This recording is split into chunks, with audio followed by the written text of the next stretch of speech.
Hello বন্ধুরা, শুভ সকাল। আপনারা সবাই কেমন আছেন? আলহামদুলিল্লাহ, আমিও ভালো আছি।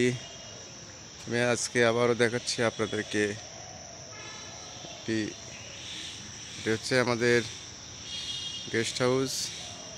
আপনারা দেখতে পাচ্ছেন কত সুন্দর মনোরম নির্বিচ্ছিন্ন পরিবেশ।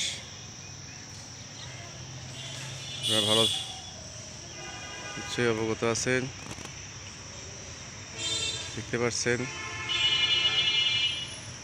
অনেক সুন্দর একটি পরিবেশ।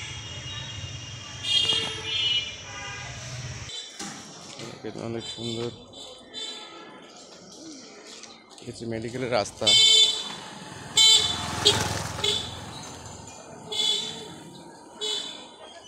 রাস্তাটা নতুন হলো, একটা লোক নাই, অনেক সুন্দর রাস্তা একটি। আপনারা সবাই ভালো থাকুন, সুস্থ থাকুন, কেমন বিদায় দিচ্ছি। আল্লাহ হাফিজ। এটা হচ্ছে একটা চার দোকান, রানীর চার দোকান, অনেক বেচাকেনা বিক্রি হয়। ওকে, ভালো থাকুন, সুস্থ থাকুন, আলহামদুলিল্লাহ।